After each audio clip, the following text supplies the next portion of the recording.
Bruce.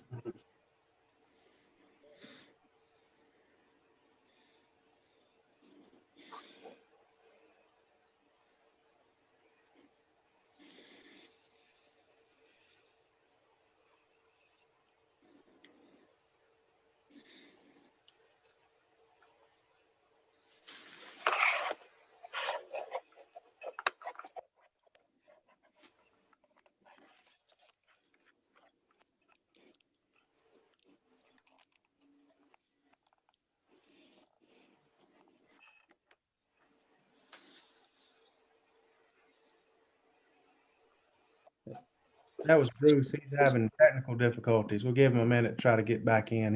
He lost connection.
We'll give it about another 2 minutes, and then we'll just go ahead and hopefully you can either call in or somehow or another make contact with the IT department.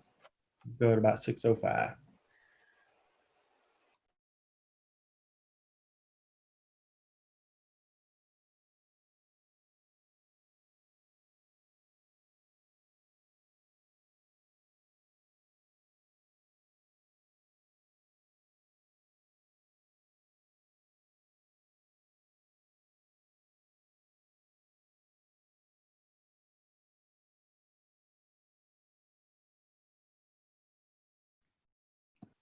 All right, I see Bruce made it back. All right, and it's about 4 minutes after 6, so good evening, everybody. Thanks for joining this Zoom meeting. I'd like to call the meeting to order for the January 19th, 2021 Eden City Council. Again, welcome to everybody who's on the meeting, as well as anybody who's watching on the live stream. We meet the third Tuesday of each month at 6 o'clock. We work from a prepared agenda, and the agenda should have been electronically available for this meeting for anybody who is out there watching. Item 2 is invocation. It'll be given by Pastor Jerry Epps of the First Church of the Living God. It'll be followed by the Pledge of Allegiance by Todd Harden, acting fire chief. You can stop your cameras and stand for these if you so desire, or you can leave them running. And item 2, invocation.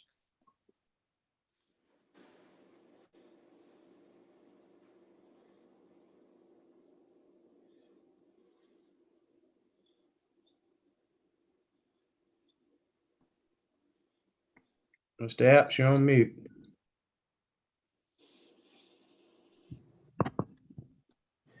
Can you hear me now? Yes, sir. Okay, let's pray. Father, we ask you to bless us today as we gather to do the city's business. Touch all those that are out there sick with that COVID. Minister to us today that we might make our business proper and advance our city in a better way than it is today.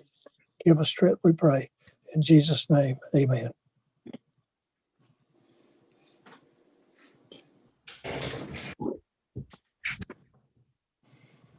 Pledge allegiance to the flag Here's of the flag. the United States of America and to the republic for which it stands, Stand. nation, under God, indivisible, Amen. liberty and justice. Justice for all.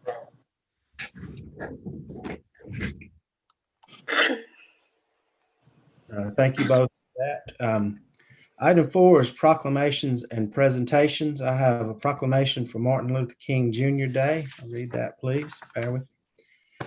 Whereas January 18th marks the observance of the federal legal holiday to honor the birthday of the Reverend Dr. Martin Luther King Jr., and whereas Dr. King dedicated his life to a vision that all Americans would live free from injustice and enjoy equal opportunity, his peaceful and lifelong crusade against segregation and discrimination brought our communities closer to the founding ideals set forth in the Declaration of Independence and the Constitution. And whereas we honor Dr. King, we know that our community is stronger, more just, and more free because of his life and work. And whereas in paying tribute, we are reminded that all the call lies with each of us to fulfill Dr. King's work. Let us use our time, talents, and resources to give back and help those less fortunate. Let us not forget Dr. King's own tireless spirit and efforts as we work, celebrate, and pray alongside each other. Now therefore be it proclaimed that I, Neville Hall, Mayor of the City of Eden, hereby designate January 19th, 2021 to be set aside as Martin Luther King Jr. Day in the City of Eden, and urge all citizens to join with me this day and apply Dr. King's life and teachings of community service. Item 5 is roll call. Let the record show that all members of council are present virtually, as well as city manager, city attorney, and city clerk also joining us virtually. Item 6 is set the meeting agenda. I have had a request to move one item from the consent agenda. It was item 13E. It was the adoption of an ordinance to amend Chapter 2 of the City Code in regards to the Citizens Advisory Parks Commission.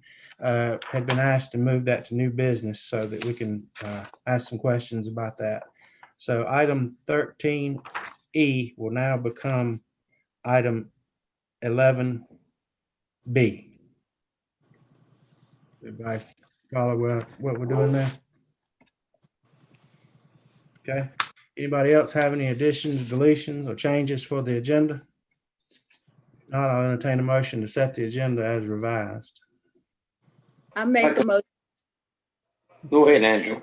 I have a motion by Ms. Hampton. Mhm. Do I have a second? Second. Second by Mr. Moore. Again, y'all know that at these electronic meetings, we have to vote with roll call, so we'll run through this real quick. And if you can, I'll get to you. Mr. Carter. Mr. Carter? I can't hear you, but I think you're saying yes. You may need to do something with your mic, because I see that you're unmuted, but I can't hear you. Can y'all hear him? No. No.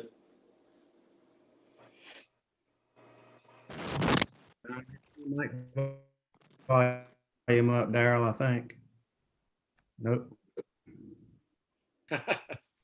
All right, he thumbs up. Thumbs All up. That works.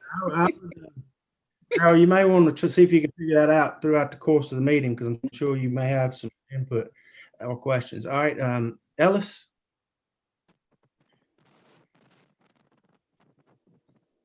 Is Ellis? Where is Ellis? He hasn't been on at all? I haven't seen him. Oh, well, we got to hold up then. I misspoke. The roll call is not right. He's called me 15 minutes ago. I thought he was on. I'm sorry. Let me see if I can get him on the phone.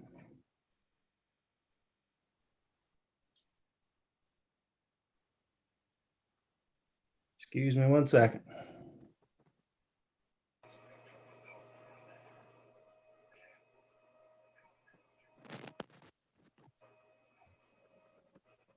Can you hear me now, Neville? Yeah, we hear you. We hear you.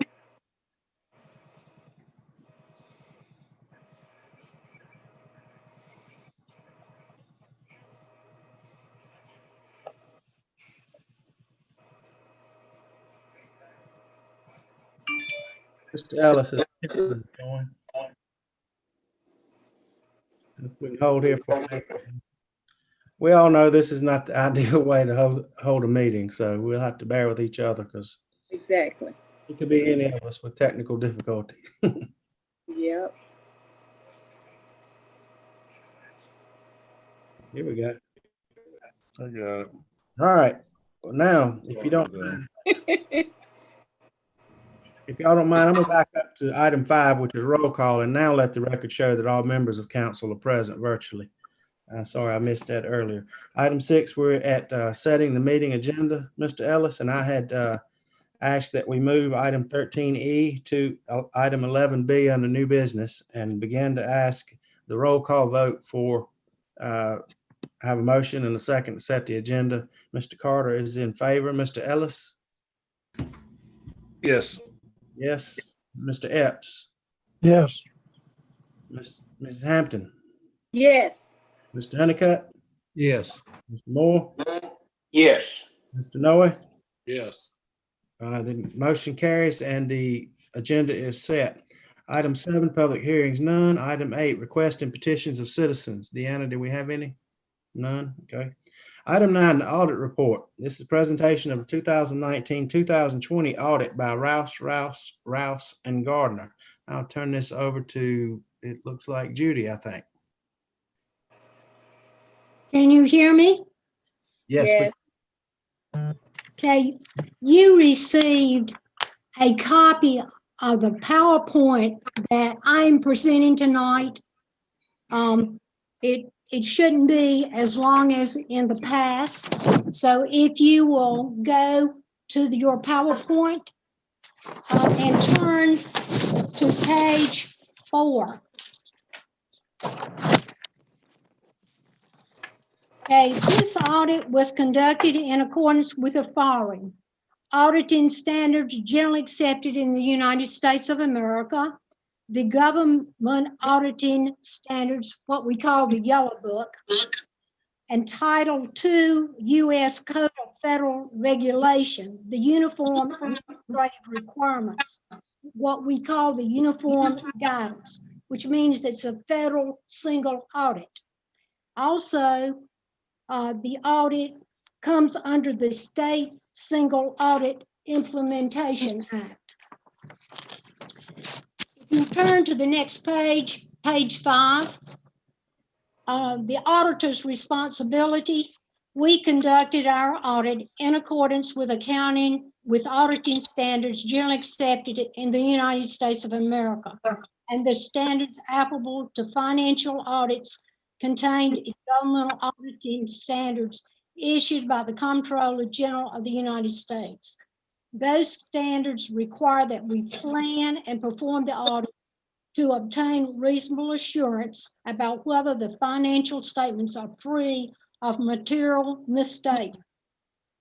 In our opinion, based on our audit, the financial statements referred to above present fairly in all material respects the respective financial position of the governmental activities, the business type activities, the discretely presented component unit, each major fund, and their aggregate remaining fund information, the City of Eden as of June 30th, 2020, and the respective changes in financial position and cash flows, where appropriate, and the respective budgetary comparison for the general fund for the year then ended in accordance with accounting principles generally accepted in the United States of America. So you have a clean opinion on your audit. The next page, page 6, this is additional audit consideration. The Eden ABC Board financial statement is presented as a component unit of the City of Eden, and it is found in what we call the liftables of the report in the very first part of the audit. This report includes financial information from the following actuarial studies. You had a study on your law enforcement separation allowance. You had a study on what we call the OPEB, the other post-employment benefits provided to the employees. And then, of course, you have the local government retirement pension and law enforcement retirement. That actuarial study is given to us through the state auditor's office. They provide us with the information to put that in our report. Those actuarial studies are found on the pages of the audit in what we call the footnotes, and those are found on pages 15 through 28. Okay, we'll go on to the general fund. It's a massive report. I'm only picking out what we think is the highlights. This is on page 8, the balance sheet. Under cash, we're looking at what the cash was this year at June 30th, 2020, and what it was June 30th, 2019. You notice your cash was $8,821,790 compared with $8,106,989. So you had a difference of $644,801, which was a positive increase, a 7.89% increase in cash. Under your total liabilities, this would be the liabilities that were booked at June 30th of 2020 compared with the same year. They went down. Your liabilities went from 520, they went from 762,042 down to 523,633. So your liabilities decreased $238,409. So that was a 31.29% decrease in the liabilities. The fund balance available for appropriation is a very important figure.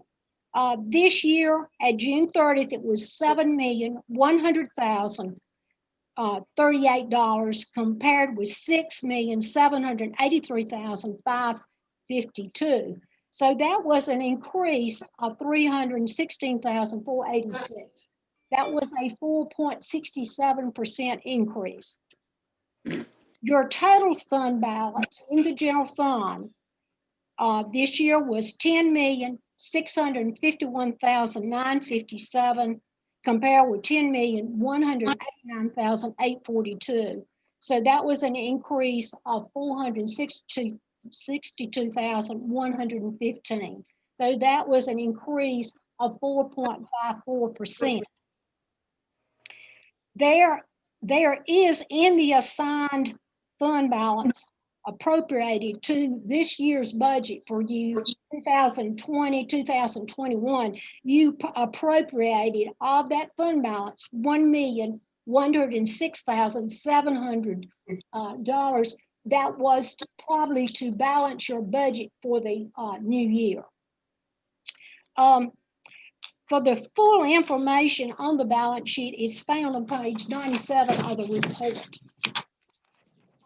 Now we're going to talk about the working capital policy that the city adapted many years ago in 1998, 1999. The council voted to require 3 months working capital. To calculate this for this past year, you look at the total expenditures that's found on page 113 of your report. If you take that and it's $16,022,652, if you divide that by 12, it would, and then multiply it by 3 months, you want your fund balance to be at least $4,005,663. But your total unassigned fund balance is $7,100,038, or you are $3,094,375 higher than the policy requirement. Going on to page 10, we look at this fund balance and compare it with the state average. The local government commission in their report states the fund balance available is comprised of amounts shown as restricted, committed, assigned, or unassigned. So if you look at this, your total fund balance available would be $10,390,776. Your total expenditures, as I said in the previous slide, are $16,022,652. So in that situation where you add the restricted, committee, assigned, and unassigned altogether, your fund balance available for expenditures is, the percentage is 64.86, which is very good. According to the Local Government Commission, the 2019 average statewide level of total fund balance maintained by municipalities without electric, with a population ranging from 10,000 to 49,999, was 55.71. So the 64.86 is like 9.15% above that state average. Okay, turning on to page 11, this is a budgetary comparison. In the general fund, your total revenues per the budget were $15,342,300. The actual revenues were $15,508,112. So that presented a favorable variance of $165,812. Under your total expenditures, under the budget, you budgeted $17,133,900. Your actual expenditures were $16,022,652.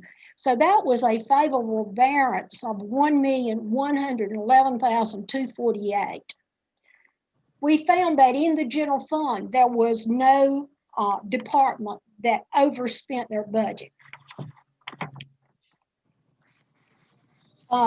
Going on to page 12, looking at the revenues and expenditures, the total revenues in 2020 and 2019, the total revenues were down. That change was $594,870. It was a change 3.69% down.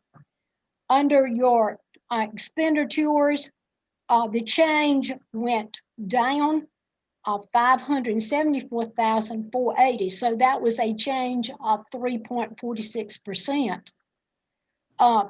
in this past year, your proceeds from loans, this 2020 was 976,655 compared with 1,275,347. So that was a change. You had less in proceeds from loans in the general fund of 298,692. So that was a change of 23.42%. Your revenues over expenditures this year was down from 2019. This year it was 462,115 compared with 781,097 in the prior year. So that change was 318,982, or a change of 40.84%. I know it's difficult in this situation with a Zoom meeting, but is there anyone that has a question related to the general fund? I will say that we are in the office most of the year, it appears, but if anyone has a question, feel free to call our office and Trevor, Rex, or I would be glad to try to answer your question. So I don't want to have for you, the council, to have questions and we not be able to, they can't ask them or don't feel comfortable asking them in this situation. If not, we'll go on to the water and sewer fund. The balance sheet for the water and sewer fund under cash. This is on page 14. Your cash for 2020 was $5,284,734 compared with $4,550,216. So your cash was up $734,918. That was a change of 16.14%. Your total assets and deferred outflows of resources in the water and sewer fund is, and this includes all the infrastructure, the net book value of your infrastructure and your receivables in your water and sewer fund is $75,688,052 compared with $69,198,139. So that was an upward amount of $6,489,913, which is an increase of assets of 9.38%. Your net position is your equity in your water and sewer fund. So your net position in 2020 is $55,927,042 compared with $51,904,858. So your net position increased $4,022,184, an increase of 7.75%. You'll notice that the majority of the increase in total assets and deferred outflows of resources relates to the capital improvements in the infrastructure mandated by the EPA AOC plan and the mega park water improvements. The funding sources related to this project, these projects are shown on the next page. So if you will turn to the page 15, on the left-hand side is for the EPA, the North Carolina Connect Bond Grant, $1,247,033, and the North Carolina Connect Bond Loan of $1,247,032. So a total of $2,494,065. The funding sources for the mega park funding are on the right-hand side of the page. So you received a drinking water reserve grant of $550,798 and an EDA grant of $1,827,058. And then Also, there are loan proceeds of $1,652,392. So the total of that funding was $4,030,248. Okay, over on the next page, we'll talk about the income statement for the Water and Sewer Fund. This is page 16. Under the operating revenues, if you'll notice there, the operating revenues decreased. In the prior year, there were $12,900,326. This year it was $10,815,586. So that was a downward adjustment there of $2,084,740. And if you'll notice under this, we've explained that was the sewer billings decreased due to the lease chase process and billing decrease from Duke Energy. That all of that funding from Duke Energy has, the majority of that has ceased. Under capital contributions from grants, in 2020, received $3,744,823. In the prior year, $1,820,247. So you had an increase in capital contributions of $1,924,576.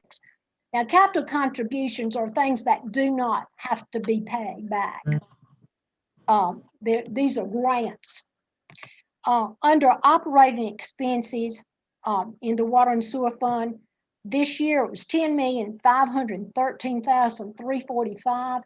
And look how close it is with last year. There's only a difference of $2,424. So really kept the expenditures in the water and sewer in line with what they were in the prior year.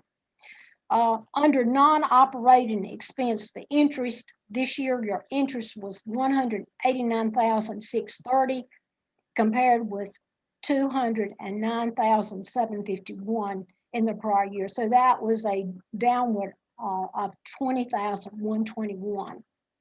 So the net income in the water and sewer this year was $4,022,184 compared with $4,135,370. So that's a difference of $113,186. If you look at, if you take the number we've got under net income and you look, if you subtracted out what the capital contributions that we got this year, you would see how the net income would really decrease. It would be very close if we didn't have these capital contributions.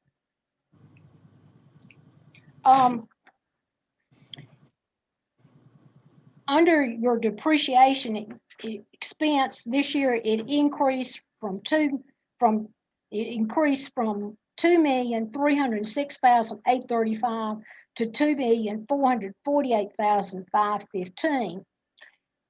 The depreciation will keep on increasing as your water and sewer projects get completed. Once they're completed, then we start depreciating them, but they're not depreciated until they're put in operation. Any questions about the Water and Sewer Fund?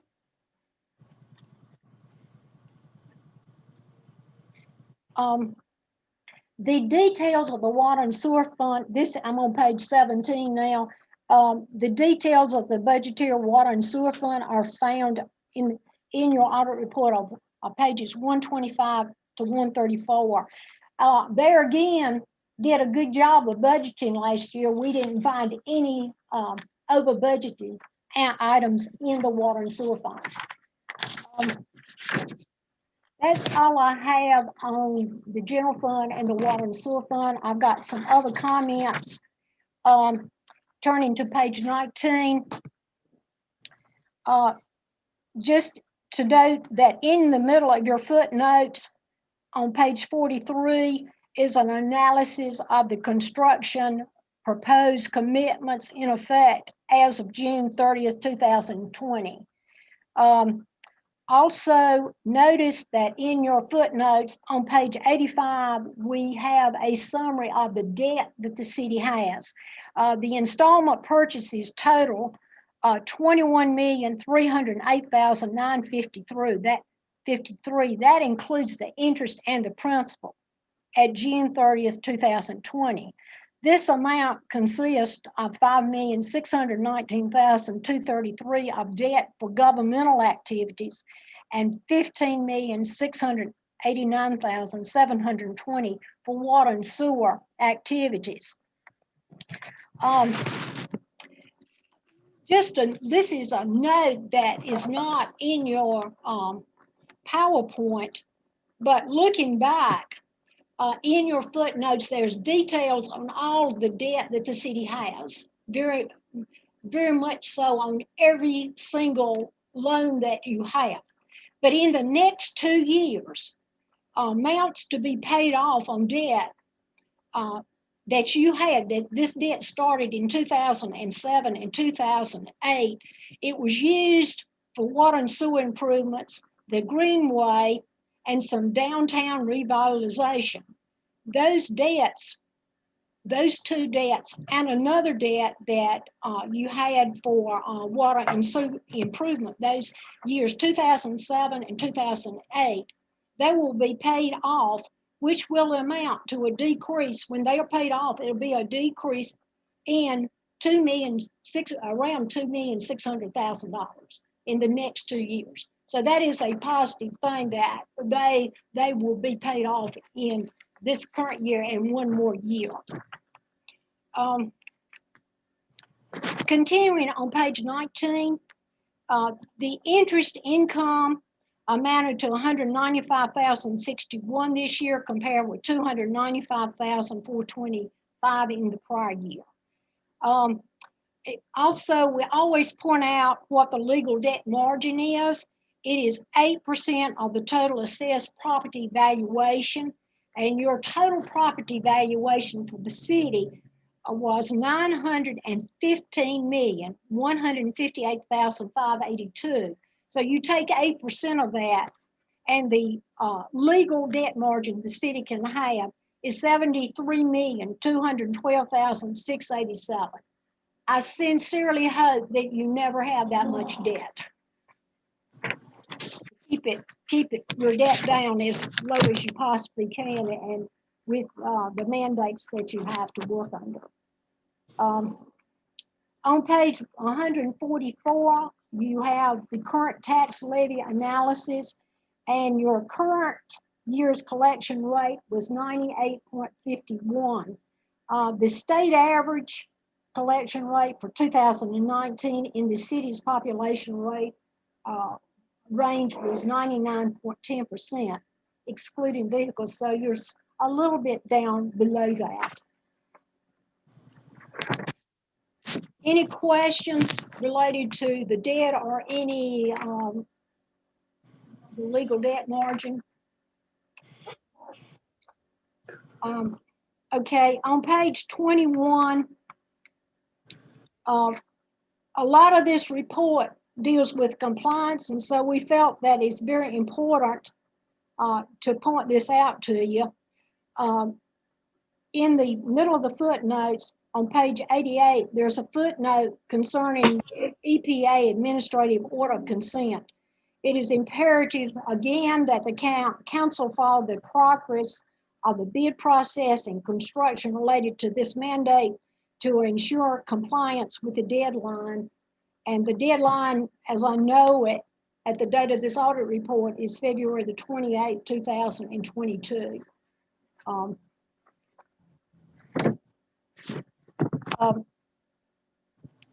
We had to do what we call a state single audit act, and also under the uniform guidance, which means it's a federal audit, because of the money that you receive from federal sources and state sources that were caused us to have to do that.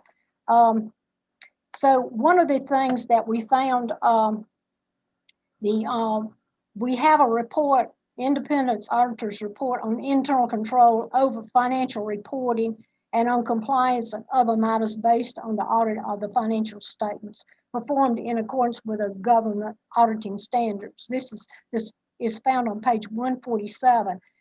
Our audit was not designed to identify all deficiencies in internal control. We did note one deficiency in internal control. We've described that on page 148 with the city's response on page 156. And the following slide is the same as in your audit report. One of the things the city should review the fact that they do not have an internal control policy related to federal grants. And this is one of the requirements when you're receiving some of these grants. We have a compliance audit that we have to sign off and check that these things are in place. It was not that you were not doing the compliance, you were doing the compliance, but it has to be a written policy. So the city needs to address that. The next page, on page 24, is the single audit, the uniform guidance. This is due to the significant amount of federal grant loans received this last year. The city was required to include the following report. That is the name of the report there. It's a report on compliance for each major federal program. And our opinion is the important thing. In our opinion, the City of Eden complied in all material respects with the types of compliance requirements required to above that could have a direct and material effect on each of the major federal programs for the year ended June 30th of 2020. On page 25, this is the opinion that we have on your state money that was received. The name of the report on compliance for each major state program. And our opinion is the important thing. In our opinion, the city complied in all material respects with the types of compliance requirements referred to above that could have a direct and material effect on each of its major state programs for the year ending June 30th, 2020. That is all I've got to say about the audit report, unless someone has a question.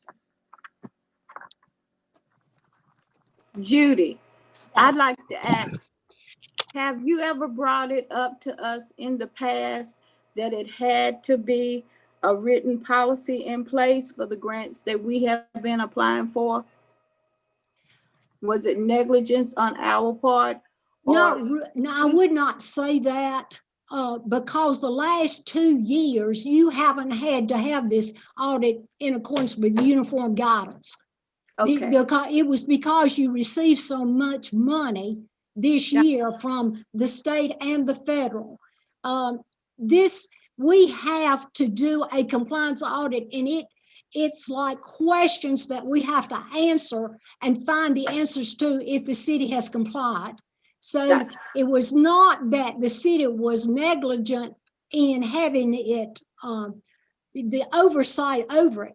You did have the oversight over it. We found no violations of any invoices being paid that were not signed off with the programs. All of that was signed off by engineer and several times in the city. So all of that was in place. But these policies with getting so much state and federal money in-house, you need to be aware that there's a lot of compliance with this. You're receiving a bunch of money and help with these projects, and you're going to have to follow the guidelines and be real conscientious about making sure that all these things are dealt with. When you find something like that, you need to deal with it and make sure that it's not about, it's not a finding next year. So you need to do something about it. Thank you, Judy. Go ahead. I was just saying, thank you. I'm just glad because we are trying to be conscientious, and so much unaware things are happening right now, you know. And I'm glad you caught it so we can be on task. Well, that's what we have to do because we have to look at these grants and loans that you're receiving, and to make sure that there are no direct and material violations of anything being spent that was not appropriately spent. Good question. The last two things I'll just point out, you have received a governance letter, and the governance letter just says that we have audited the financial statements of the governmental activities, the business activities, and the discretely presented component units, each major fund, and the remaining fund information. We found we had no disagreements with management. In fact, they are so cooperative. You're so fortunate to have the staff that you do at the city. They're wonderful in the finance department. The capabilities of writing this volume of a report in-house with a small town is a tremendous asset. And it makes us so we can get the report out timely.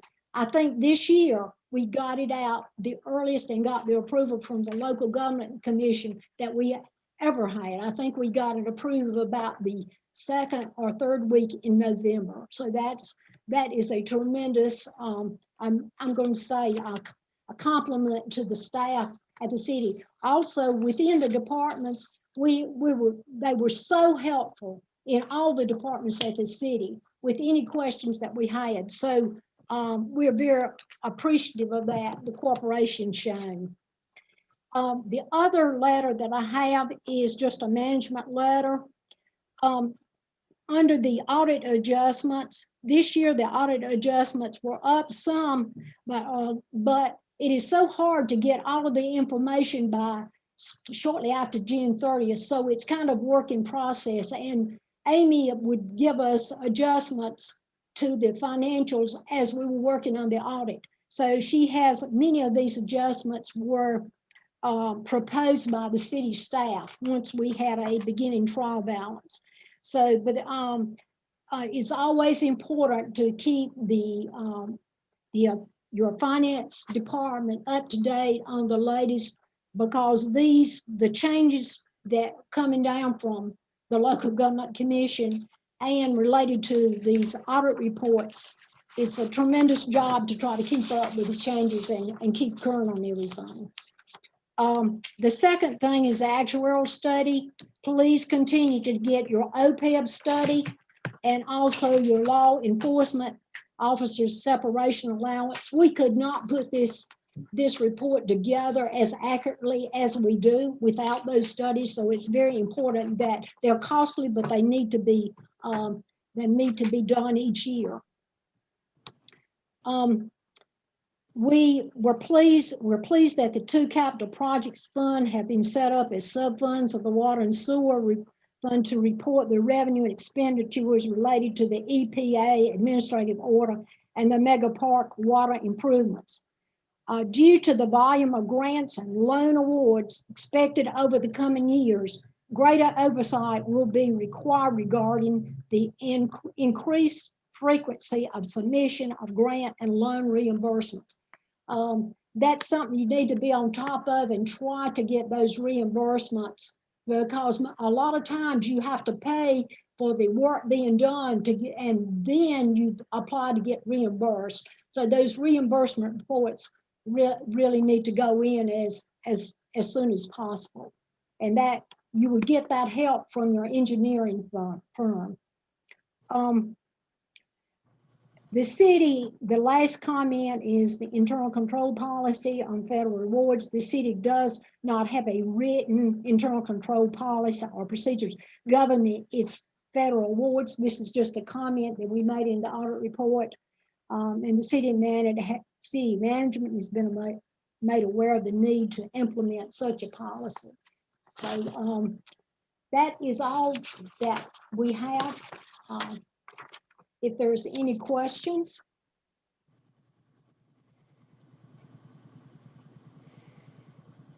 Judy, I'd just like to say, thanks for the work that your firm puts into this. I know it's a time-consuming process, and I actually found this audit to be full of right much good news, considering we're in the middle of a pandemic. Absolutely, absolutely. In a fairly stable financial situation.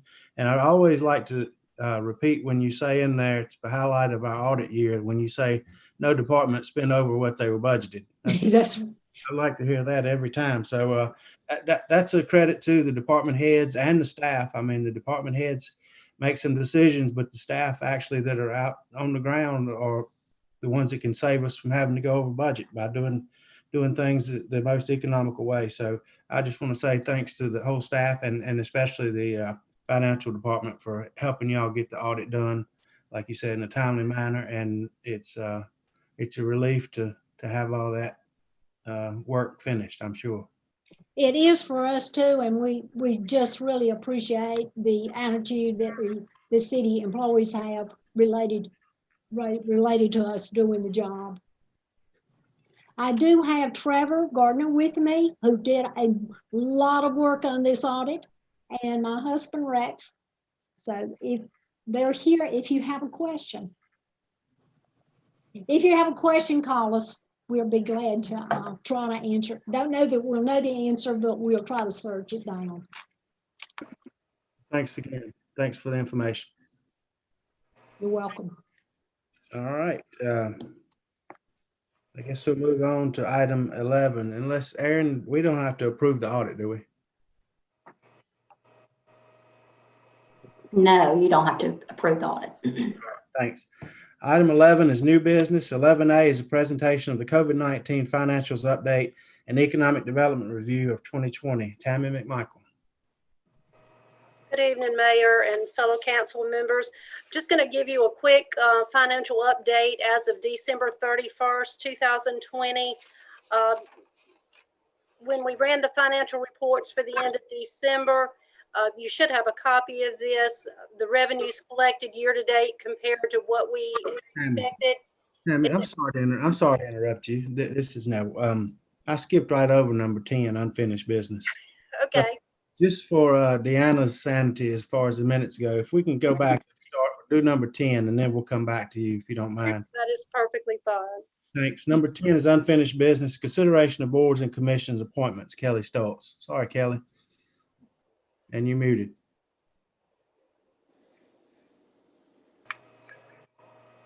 You're still muted. No, I'm not. I was happy to be skipped. You have some of the best one-liners. You're muted again, Kelly. What are you doing?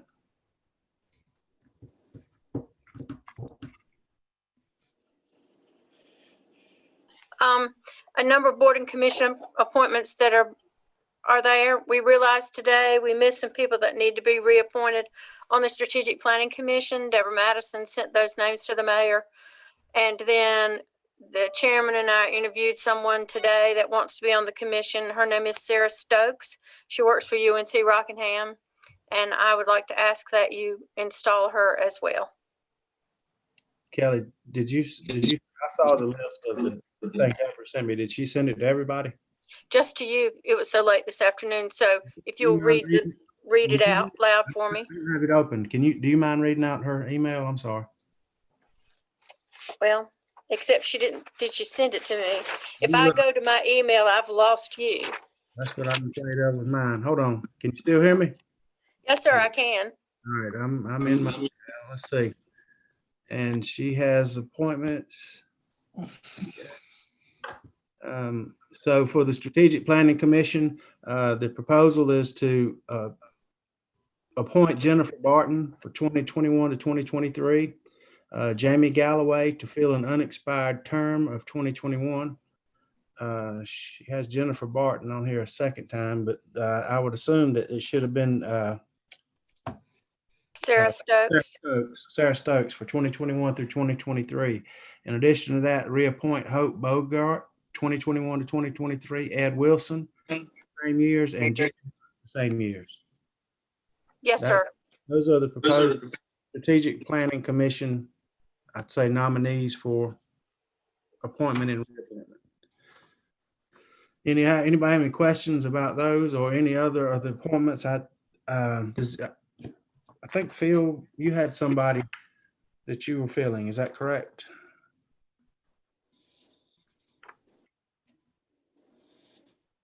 You gonna mute? There you go. Sorry, yeah, I'm sorry. I don't have anything regarding Strategic Planning Commission. Well, I had I meant, of appointments, nothing on the SPC. yeah, that's, we're, at this point, we're gonna do, I think we can just do all of them. If anybody has any appointments to fill, I think we can approve the whole slate in addition to the strategic planning position. So, Ward 7, Ward 7, Historic Preservation Commission, Ricky Willis, Ricky Willis, okay. Ward 6, Board of Adjustment, Tom Fulton, Tom Fulton. And Community Appearance Commission, James Cherry, James Terry, okay.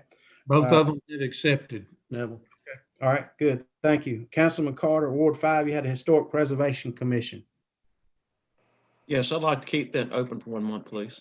Okay, we'll leave that alone. Councilman Epps, you had the Board of Adjustment. We haven't been able to get anything yet. We'll try to get it by next time.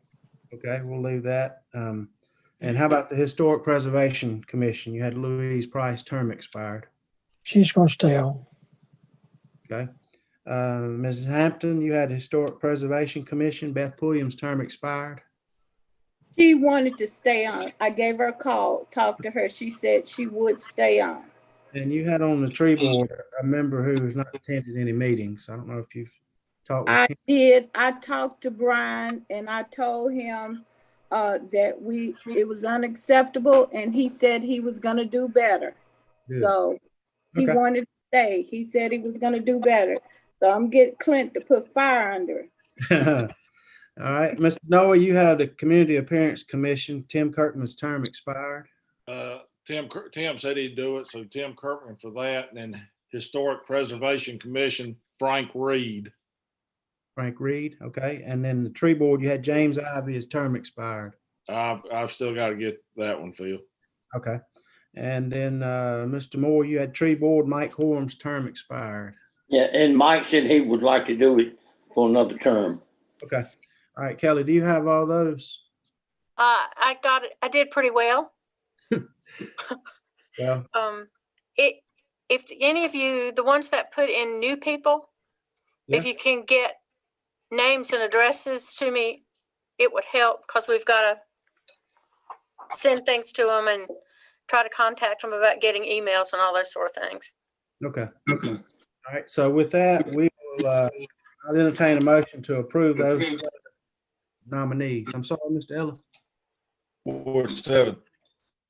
Make a nomination for all of them to be accepted tonight. I have a motion by Mr. Ellis to approve the nominations. Second, Second by Mr. Moore. Any further discussion? All right, Mr. Carter, yes. Mr. Ellis, Yes, Mr. Epps, Yes. Hampton, Yes, Mr. Honeycutt, Yes. Mr. Moore, Yes. Mr. Noe. Yes. All right, the motion carried, and we'll approve those, and we'll try to fill the rest of the vacancies next month. Kelly, thank you for that. Now, on the new business, item 11, the presentation of the COVID-19 financials update. Tammy McMichael. Okay, the first information I'm going to share with you is the summary of all funds by revenue and expenditures. Just want to point out that our total revenues collected through December of 2020 is at 35.88% compared to 27.93% in the previous year. The grand total of our expenditures were at 40.91% compared to 33.03% compared to the last year. We pointed out some areas, the information that I provided to you, of some areas that we feel could truly be impacted by COVID-19. One being the sales and use tax, and the information that you have should have the description of that. But you will see from that, compared March of 2019 through March of 2020, we've seen an increase of 4.86%, or $121,727.43. With the utilities franchise tax, there has been a decrease during the time period compared to 2019 of 5.07%, or $25,075.38. The other area that we thought could be impacted is solid waste disposal tax. This is money coming from the state quarterly. We see a decrease in that of 4.05%, or $229.31. Those are areas that we truly feel could be impacted by the epidemic. The other area is occupancy taxes. We have seen a decrease in that during the same time period of 35.49%, or $24,955.37. On the water and sewer side, just wanted to mention something regarding the utility billing and the age trial balance. Things that would be of interest to you is the amount that we have past due with active water and sewer accounts, what balances are past due for 60 days. We had an increase of $10,939.21. And for accounts that are over 90 days and older, active accounts that are past due, there was an increase of $12,630.19. I just want to make a note on that. We're still working with water and sewer customers to help them get caught up. Our goal is to have everybody current by the end of January. So that is our goal for that. Overall, I feel like, and staff feels, that the revenues of the city are stable, and we're currently operating in the 2021 budget as expected. And staff will continue to monitor the city's revenues and expenditures on a monthly basis. And we would notify Tansel, the manager, if anything were to take a drastic change. Great.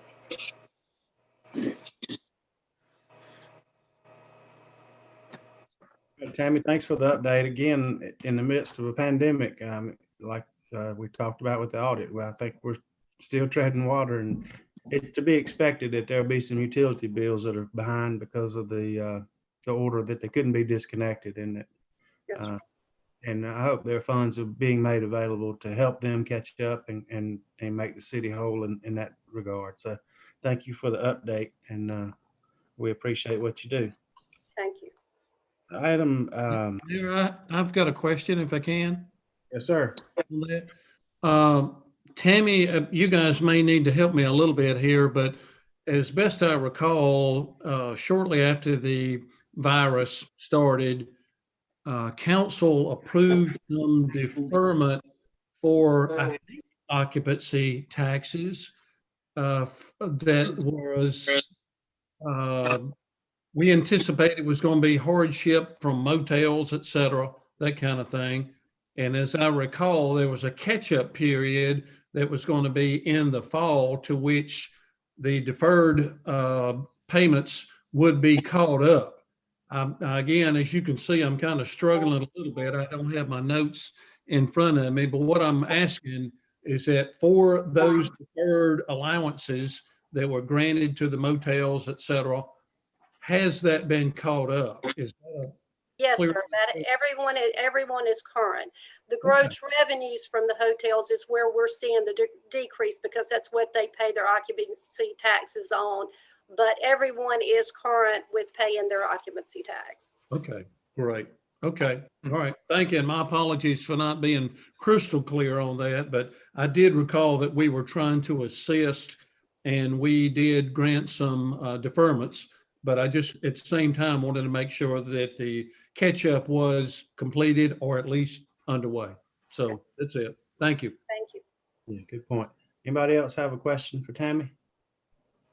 I have one. Tammy, if somebody gets charged $40 on their bill, is that a reconnection fee? It's a delinquent payment penalty, but it is the penalty that happens just as cutoff is happening due to non-payment. Okay, so that's just the penalty, is that correct? Yes, sir, that is the penalty. Okay, thank you. Mhm. Anybody else? If not, we'll move on to 11A1, which is an update as previously provided for the budget, but delayed due to COVID-19, the purchase of a wheel loader, 2 zero-turn mowers, emergency trailer, and a message board. Paul Dishman. Mr. Mayor, wanted to let you know that there's an economic development review for 2020, commensurate with Tammy's report. I think Mr. Doherty has something for y'all. Oh, great. Thanks. I'm sorry, Mike, I didn't mean to skip you. Okay.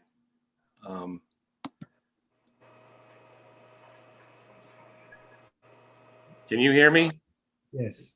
Okay, so this is a presentation that I did to Rotary just a couple days ago. And I just want to go through the slides here. This just shows really between April of 2019 and December of 2020. You can see here, I have the ones that are in fact Eden in bold. And the bottom line here is we've had 9 new industries and 2 expansions, which led to $608 million in new investment and 1,213 jobs. 38.1% of the jobs were in Eden, which was the single largest percentage of any area where jobs came to. As you all know, that Nestle is the largest single industrial investment in the county, $15 million in tax revenue to the city during the first 13 years of operation. Also last year, Caesars Casino was approved by voter referendum in Danville, which will add 1,300 jobs. We think a lot of those people working there will come from Eden. They continue to make progress at the Southern Virginia Mega Park. It's the #1 park in Virginia. There's currently some projects there. And then the other thing that we saw was the people moving to Eden. I think this was just accelerating the trend from 2019, but I had several calls from people that wanted to go to a less densely populated area, which is reversing the trend for people going to the more urban areas. Our friends in the county, I think all of you know Lee Cochran and Carrie Taylor, they put together this form just for 2020. It was very interesting. They had $886.5 million in new investment. 2020 alone, that year accounted for 79.5 of total investment in the decade. So, which was pretty impressive. 1,008 jobs. Again, this is just 2020, but 36.7 of those were in Eden, which was the highest percentage of any area. 5.5 million in grant funds were secured to improve infrastructure. 466 additional new major subdivision lots were approved. 328 stick-built home permits were issued. And they also gave out 84 small business grants for those small businesses that were really struggling through COVID. So really, I applaud all the work that Carrie and Lee both do there. We work as partners and really happy to do that and the success we've had. And I don't think things have dropped off at all. It's odd that we would have this good of a year in a pandemic, but we hope it continues. And we think there's some other good things going to happen. So now I got to figure out how to get this, stop sharing this and get back to normal. I think we're good. Good news, Mike. Thanks for Mike. sharing that with us. That's all. That's good news. All right. So next would be 11A1, update on the previously provided for in the budget, but delayed due to COVID-19, the purchase of a wheel loader, 2 zero-turn mowers, emergency trailer, and message board. Paul Dishman. Good afternoon, everyone. We're here to ask for the receipt to purchase this equipment we asked for. And this includes one extra mower to give us an extra piece of equipment during the event of keeping up the grounds in the streets in the summer. In talking with Mr. Mendenhall, he wants to see things cleaner just like everybody else does. And it would help us to have an extra piece of equipment when one goes down.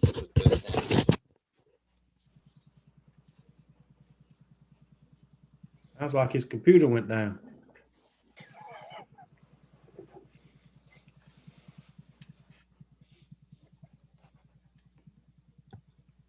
Paul, Yes. we lost you for a minute. Yes, we're asking to move forward with the purchase of the equipment that was related to the virus.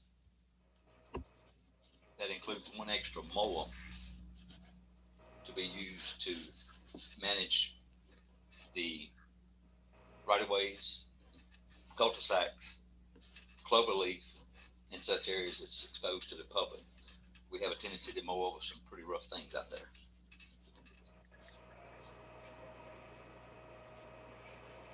Do you have any questions for Paul?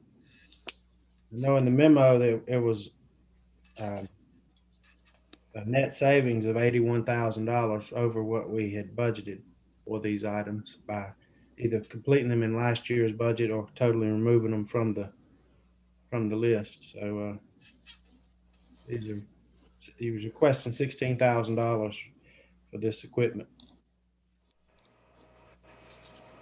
Is that correct? Mr. Mayor, Yes, sir. so we're getting 3 zero returns, is that correct? 2, I think. Two, Just to, and the message board is, where is it gonna go, Paul? it'll be used for events, Okay. emergencies, anytime we have to detour traffic for Good. any kind of event, emergencies within the city, or any kind of special events going on within the city. Hopefully we'll have Okay. events this year. All right.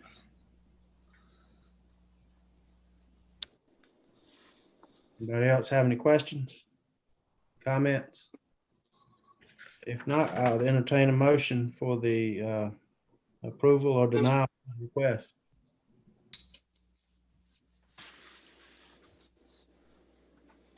I'll make a motion. I'll second that. Mr. Epps makes a motion to approve. Mr. Ellis seconds. Any further discussion? Do the roll call vote. Mr. Carter? I vote yes. Carter is yes. Mr. Ellis? Yes. Mr. Ellis is yes. Mr. Epps? Yes, Mr. Epps is yes. Mrs. Hampton? Yes. Mrs. Hampton is yes. Mr. Honeycutt? Yes.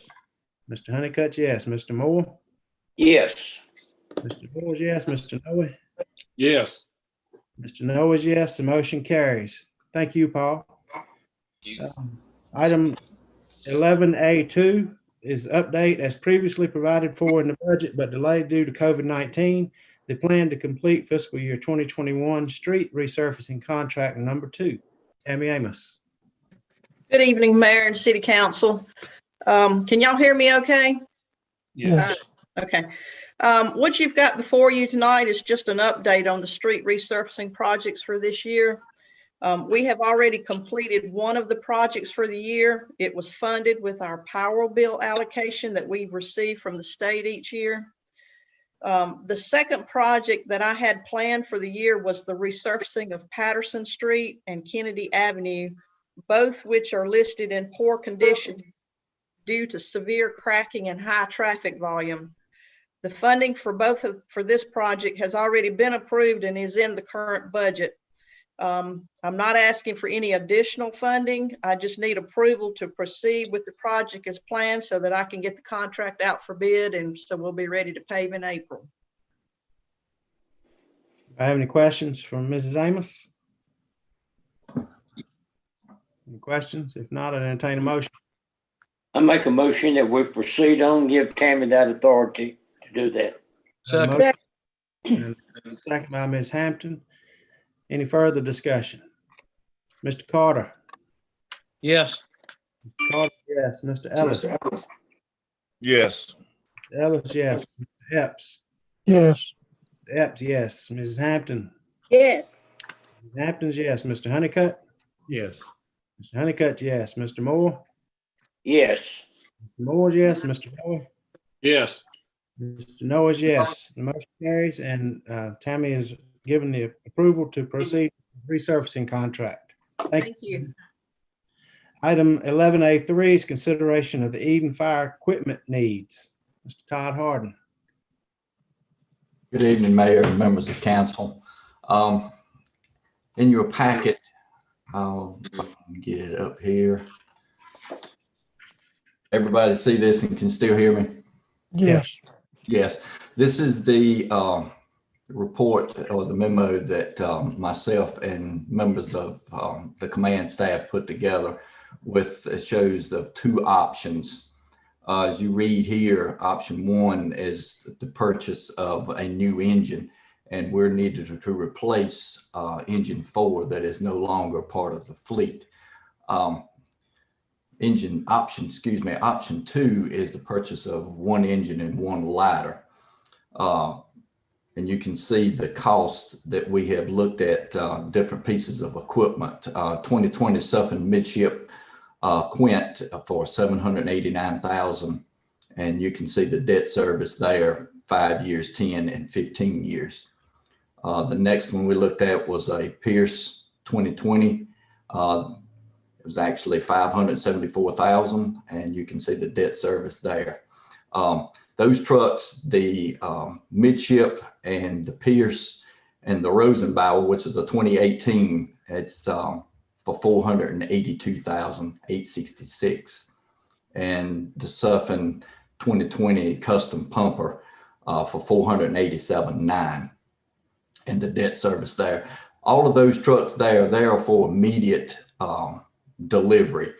Our recommendation is myself and the members of my command staff, we recommend the 2021 Suffin commercial pumper for $351,066.21. The problem with that one is it's going to be a delivery for 12 months before we can receive that.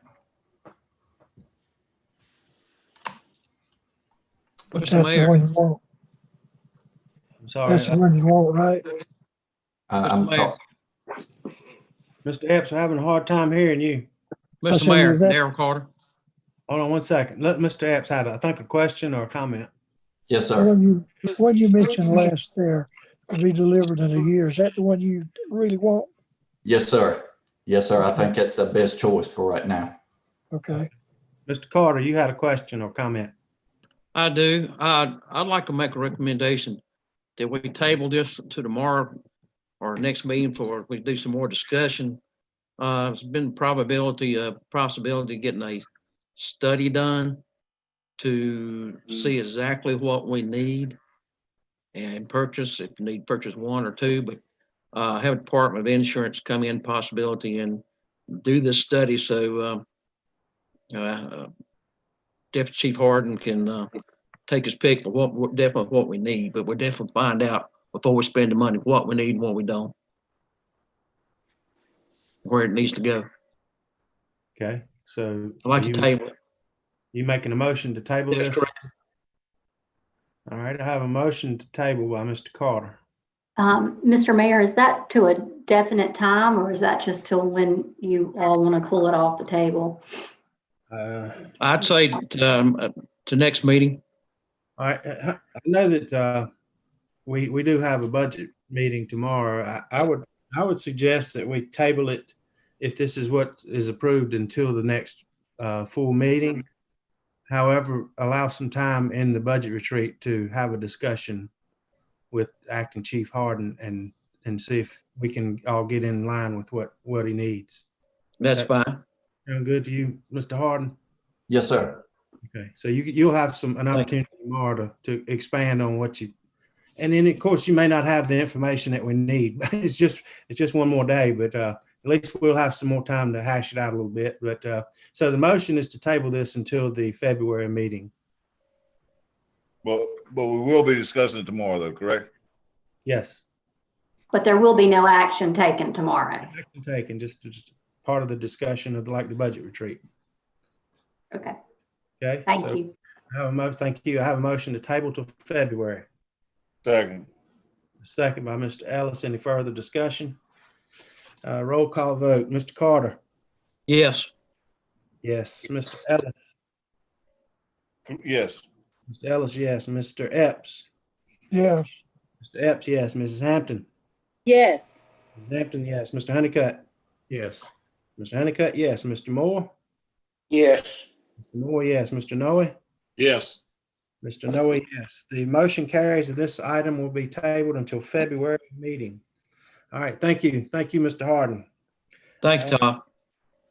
Item 11A4 is a consideration of a strategic planning commission project for the funding of a wood carving public art project at Freedom Park. Mike Doherty.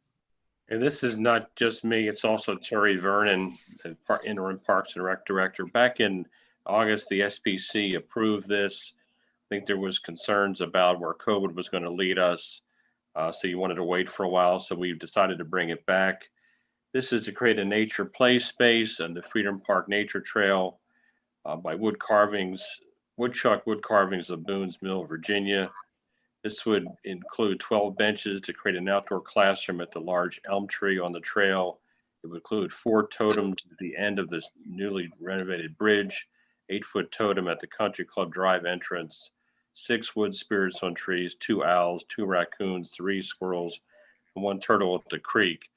I'm sure everyone's aware that with COVID social gathering restrictions, there's been an awful lot of interest in trails throughout our community, and this certainly adds an element of interest.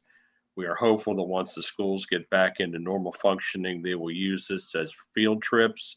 And this is something you can do, and you won't have to worry about it for maybe 10 or 15 years, if not longer than that.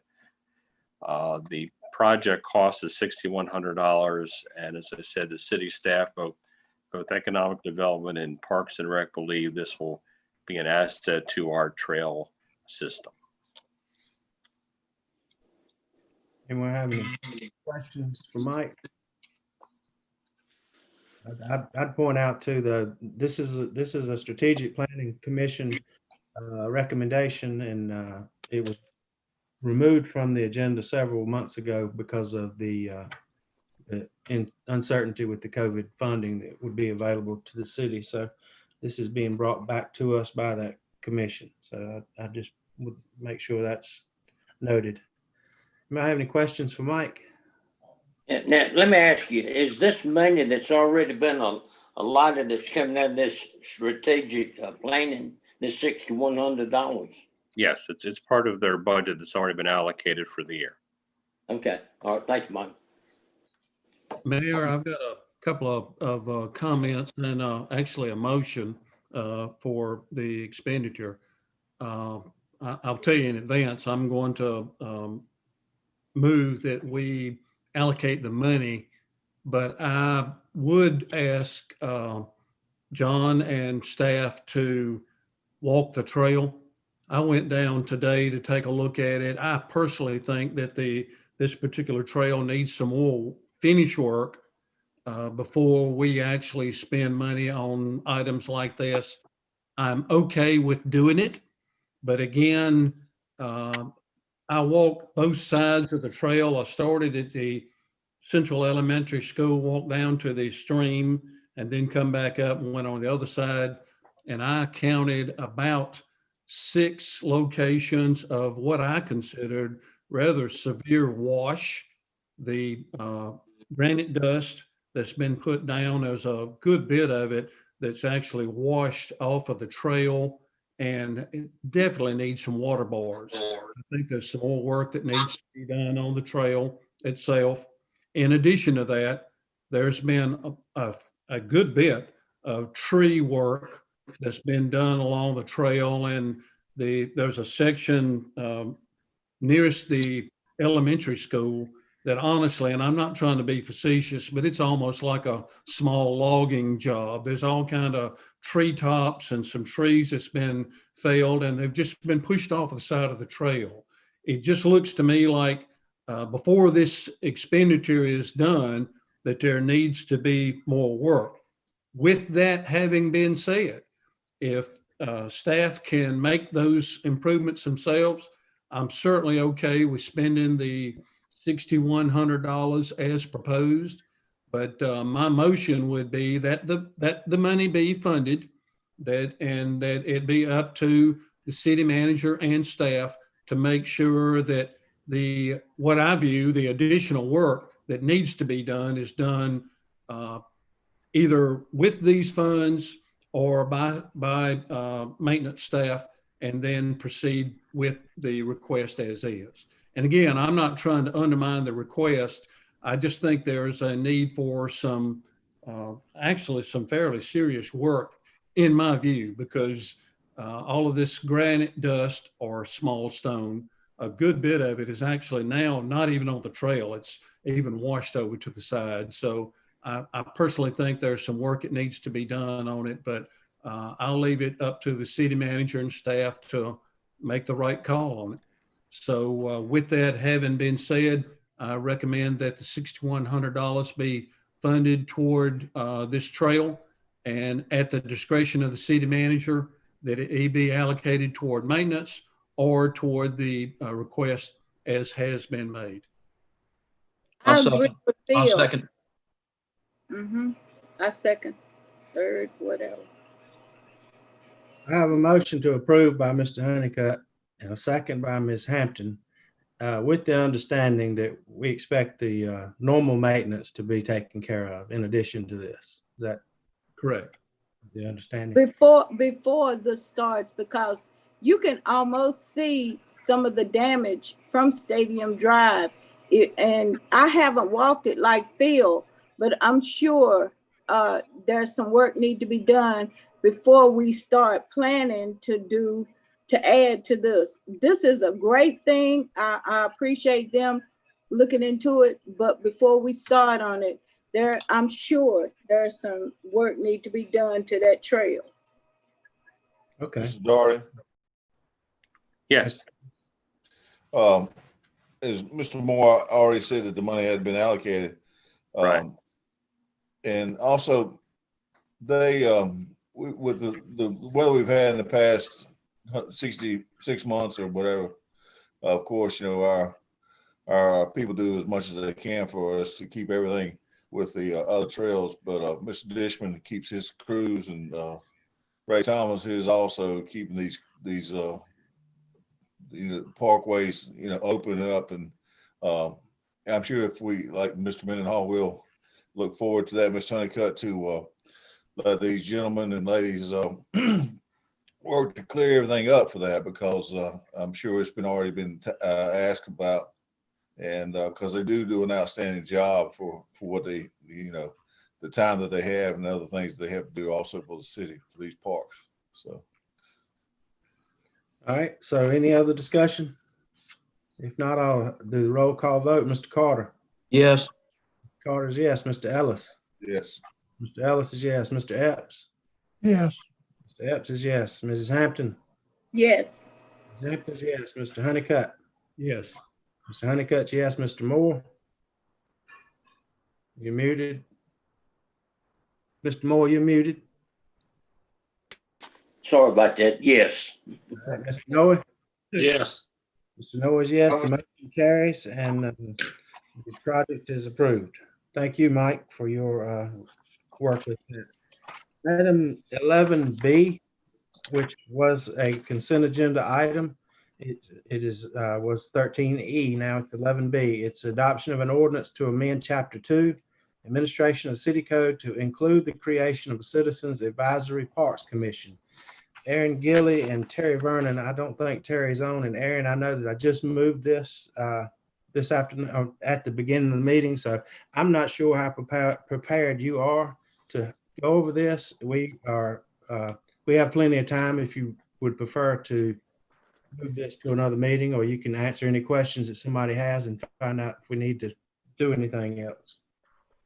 That would be fine. We can do it now. I can answer questions. I'll call on the manager to help me as well, since this was kind of a joint effort. But any questions that you all have, I think this, I'll just say that this was initiated to encourage public interest and public comment and participation in our Parks and Rec department, and that was the purpose and the intent of this. So if anyone has any questions, if there's anything Mr. Mendenhall wants to add, he can do so.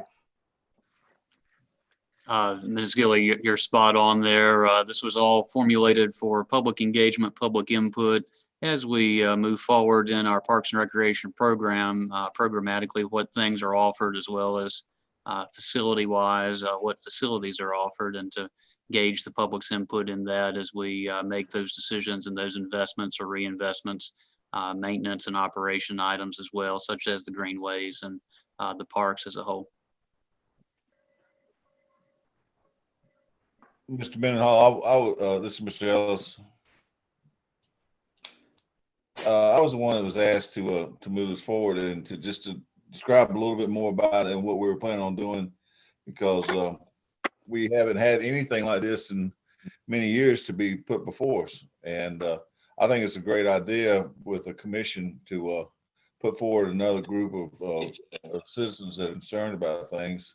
And it's a plus for us. You know, one of the big things that does draw people to our town are our greenways and our parks, and we have, you know, they continually work. And it's ideas that I didn't really understand what was, you know, if it was about things they may have not been doing correctly, or they may have been doing, you know, less of or more of, and that's what was my question about this. Okay. I think that it's sort of like any other advisory boards that we have, tree board or preservation society. They're going to work and you hopefully get members of this board who are inclined to be Parks and Rec lovers and want to make the Parks and Rec the best they can, and will bring us ideas. That's the hope of having this committee. And this would also include athletics, also, Mr. Hall. Yes, that's all the Parks and Rec department programs, etc. So I would entertain a motion for this particular consideration of approval for a amendment to the Chapter 2 of the Eden City Code. Comment first, if I can. Yes, sir. Mayor Hall, I too support this. Honestly, I think this is a really positive move. I want to commend John for putting this out there, because among other things, and I think a lot of people will agree, I think we're at a crossroads, if you will, for recreation. And I think we need to take a serious look as to where we at and where recreation needs to go. I think historically there's been a lot of focus on team sports for youth. That's great, but it just looks like youth, a lot of the youth just not into the team sports anymore, and they're doing their computers and games and whatever. I just think it's a good opportunity to take a look at this, and I would encourage everybody on council that is going to appoint an individual, give some good serious consideration on this one. I think there's a likelihood, or at least possibility, of some significant change in direction as to where we may go with parks and recs and greenways and all of this. And I would encourage everybody to really give some hard consideration as to who you appoint, and not just fill a seat. I really view this one as going to be a really important one. Not that others are not, but I really think this is an opportunity to right size our recreation department and get it going in the right direction. So with that, I mean, I don't know if a motion is in order, but if it is, I so move. Yeah, okay. I have a motion to approve this amendment to the Chapter 2 of the Eden City Code. Second. I have a second by Mr. Carter. Any further discussion? Do the roll call vote. Mr. Carter. Yes. Carter's yes. Mr. Ellis. Yes. Mr. Ellis, yes. Mr. Epps. Yes. Mr. Epps, yes. Mrs. Hampton. Yes. Mrs. Hampton's yes. Mr. Honeycutt. Yes. Mr. Honeycutt, yes. Mr. Moore. Yes. Mr. Moore's yes. Mr. Noe. Yes. Mr. Noah's yes. Motion carries. That amendment to the Chapter 2, the Eden City Code, is approved. Item 12 is reports from staff. The city manager's report. John Mendenhall. Yes, sir. Mr. Mayor, members of council, want to turn your attention to the January 2021 City Manager's Report. We'd like to preface that report by highlighting this good news that we received on our financials through the audit and through the mid-year update of the financials that the finance department gave us. as well as the Economic Development Report from 2020. And would like to just point out that we've done a lot together in 2020. And if there's anything the pandemic has taught us is that we can accomplish a lot together. Now, there'll be bridges that we'll have to cross and challenges that we'll have to overcome in 2021 and the outlying years. But I think the lesson here is that together we can cross these bridges. And I think that's an important thing to highlight. It's positive news for the start of this new calendar year. And just want to highlight everybody working together and continuing to work together as we move forward. Thank you again, John, and thanks for all of the departments that have input on this manager's report. I would like to point out one thing on the second page, that the tourism calendar of events is set there. It's optimistic. I sure hope we get to do those. The Spring Grown and Gather starts in May, on May 20th. So from that point forward, it's busy through the end of the year. So I hope we're able to do those events this year. But the calendar's in there. It's worthy of taking a look and sharing, because there's a lot of good stuff that's scheduled to happen anyway. Item 13 is consent agenda. These are non-controversial items that we've had an opportunity to review prior to the meeting, and I'd entertain a motion to approve the consent agenda. Motion. A motion by Mr. Carter to approve the consent agenda. Second. Second by Mr. Ellis. Any further discussion? Let me do the roll call. I'm sorry. It was almost too easy. Mr. Carter. Yes. Carter's yes. Mr. Ellis. Yes. Ellis, yes. Mr. Epps. Yes. Mr. Epps, yes. Mrs. Hampton. Yes. Hampton's yes. Mr. Honeycutt. Yes. Mr. Honeycutt's yes. Mr. Moore. Yes. Moore's yes. Mr. Noe. Yes. Noah's yes. The consent agenda is approved. Item 14 is announcements. Just got a couple of quick things. Obviously, we have the budget meeting tomorrow. We'll try to get in on time, stay on task, and hopefully not take up an entire day. But if we have to, we will. We got a lot of stuff to cover, and the city manager's done a good job of getting the staff ready so that it's a smooth meeting, and look forward to seeing everybody in the morning. I don't know if anybody's watching other than us or not, but I just want to point out a couple. Keep wearing your mask, social distance, wash your hands, and get the vaccine. And please get it as soon as you can. And then the last thing I wanted to say is I rode around on Monday on Martin Luther King Jr. Day and was looking at it. We have got to stop people from littering. There is trash on every road you go down. If you see anybody litter, or if you can think of any way we can stop this is a terrible problem for our city. It's a terrible problem everywhere, but just ride around sometime when you're not going somewhere and you just riding. Look at all the trash that's in all the ditches and the sideways. It's just, it's absurd, and I hate it, but I don't know what else we can do. But I hope people that are watching will make a pledge to them. I mean, usually when you ask somebody to do something, to help you with something, it's you ask them to do something. I'm asking you to not do something. Stop throwing it out the window. So that's my rant for today. Anybody else having any announcements? I do.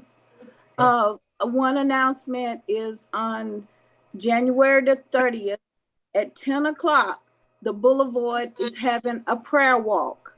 And for those of you like myself that cannot walk, you can be in April's event center praying while everyone else is walking. And they will have refreshments and drinks there if you need it. But we appreciate you coming out and just praying, or being in your homes, wherever, but pray for the Boulevard. It's on the 30th. It starts at 10 o'clock.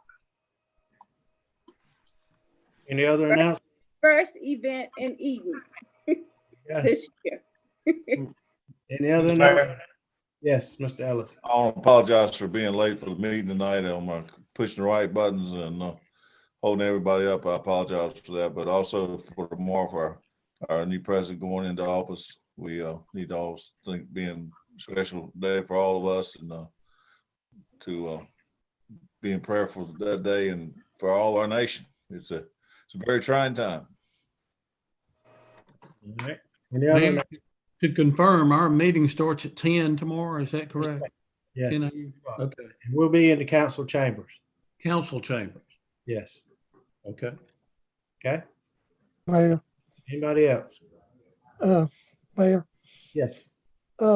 be the first time in 19 years I didn't make a retreat. But we had a death in our church and I have a funeral tomorrow. Okay. So I won't get to come, but y'all can just update me next time you see me. We will. And John, you might could tell me this. I know some of the people are attending via Zoom. Is that correct? You're muted, but Yes, sir, that's correct. We have a combination of Zoom and in person. When the department, will it be being recorded then? yes, sir, that's the intent. Well, then, Mr. Epps, we can get you a copy of the recorded meeting. That's great. Appreciate it. And if you got any questions after you watch it, you obviously reach out to John or myself. Absolutely. All right. Yeah, Johnny told me just the same thing. Got your loss in your church. I'm sorry. Any other announcements? If not, if there's no objection, I would like to adopt a motion by unanimous consent to adjourn. And hearing none, we are adjourned. Thanks, everybody, for being here. Thank you. Thank you. Thank you.